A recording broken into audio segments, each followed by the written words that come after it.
এই টিকটিকিটা ভুল করে কুমিরের মুখে আগুন লাগিয়ে দেয়, কিন্তু কুমির এতে খুবই রেগে যাচ্ছিল। তাই টিকটিকিটা আবারও তাকে থাপড়িয়ে এই আগুনটা নিভাতে চাচ্ছিল, কিন্তু টিকটিকির শুধু ভুলই হচ্ছিল, কারণ সে পানির জায়গায় মদ ঢেলে দেয়। কিন্তু এত কিছু করার পরেও সে কুমিরকে শান্ত করার চেষ্টা করছিল, কিন্তু এবার কুমির টিকটিকিটাকে 1 by 1 খেলার চান্স দিয়ে দেয়। বেচারা টিকটিকি ভুল জায়গায় ফেসে গেল। একদিকে সে ছিল আর অন্যদিকে কুমিরের সব চেলাবেলা। কিন্তু তখনই বেচারার বন্দুক থেকে সব গুলি মাটিতে পড়ে যায়। এজন্য সে আবারও তাড়াতাড়ি করে বন্দুকের মধ্যে গুলি লোড করতে থাকে, কিন্তু এইবার তো তার বেল্টই নিচে পড়ে যায়। কিন্তু তখনই আসমান থেকে পেছন থেকে কিছু জিনিস দেখতে পাওয়া যায়। এটাকে দেখে তো কুমির আর তার চেলাবেলা সব দৌড়ে পালিয়ে যায়, কিন্তু টিকটিকি ভাবছিল এরা সবাই হয়তো তাকে দেখে ভয় পেয়ে পালিয়েছে। কিন্তু বেচারা জানতো না তার পেছনে একটা জীবিত বাজ পাখি এসে পৌঁছেছে। তো টিকটিকি যখন পেছনে তাকায় তখনই তো তার চোখ কপাল উঠে যায়।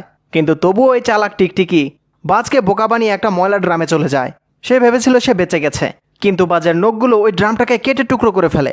এখন তবুও টিকটিকি নিজেকে কোনোরকম বাঁচিয়ে এখান থেকে আবারও পালাতে শুরু করে। কিন্তু বেচারার পেছনে তো বাজ পাখি পুরোপুরি লেগে গিয়েছিল। আসলে এটা একটা গিরগিটি ছিল। আর তখনই সে তার সামনে একটা ওয়েল্ডিং মেশিন দেখতে পায়। এরপর সে আবার এটার ভেতরে ঢুকে যায় আর নিজের রংটাও বদলে ফেলে।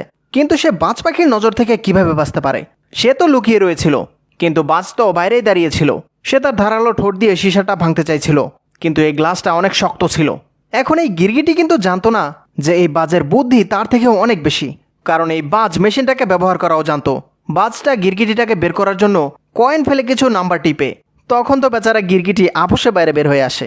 কিন্তু যখনই বাজ ভেতরে দেখে তখন তো এটা খালি ছিল, কারণ গিরগিটি আগেই পালিয়েছে। কিন্তু তার পেছনে একটা রশি বাঁধা ছিল। এরপর বাজও তার পেছনে লেগে পড়ে, কিন্তু অনেকক্ষণ দৌড়ানোর পরেও বাজ গিরগিটির ওই রশিটা টেনে ধরে ফেলে আর তাকে তার দিকে টেনে নিয়ে যাওয়ার চেষ্টা করতে থাকে। তখন গিরগিটি নিজের যান বাঁচানোর জন্য নিজের বন্দুক বের করে রশির দিকে গুলি করে দেয়। কিন্তু বেচারা এটাও জানতো না যে তার গুলিটা ঠিক জায়গা মতোই গিয়ে লাগবে, কারণ সত্যি বলতে তখন গুলিটা ওপরে রাখা টাঙ্কির রশিতে গিয়ে লাগে, তাই রশিটা ছিঁড়ে যায়। এরপর দেখতে পাই পানির টাঙ্কিটা প্রথমে একটু নাড়াচাড়া করছিল আর কিছুক্ষণের মধ্যেই ভেঙে ওই বাজ পাখিটার ওপরেই পড়ে যায়। এখন তো বাজটা এখানেই মরে যায়। এখন এমনটা করার পর এই গ্রামের সবাই গিরগিটিটাকে তাদের ভগবান মানতে শুরু করে দেয়।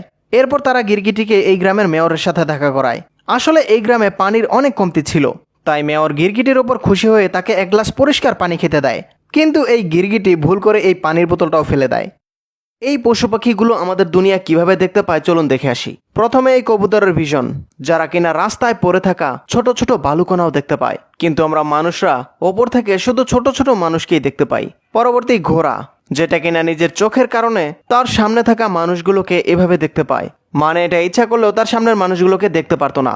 আর তেমনি ঈগলের চোখ অনেক দূর পর্যন্ত যায়। যেমন এখানে আপনি শুধু একটা মরুভূমি দেখতে পাচ্ছেন হয়তো, কিন্তু ঈগলের চোখ নিচে পড়ে থাকা ক্ষুদ্র প্রাণীর দিকেও যায়। এরপর লাস্ট মাছি, তাদের ভীষণ এমন হয়ে থাকে, মানে যেখানেই যাবে স্লো মোশনে দেখবে। তাহলে আপনারাই বলুন কোন প্রাণীর ভীষণ সবচেয়ে ভালো?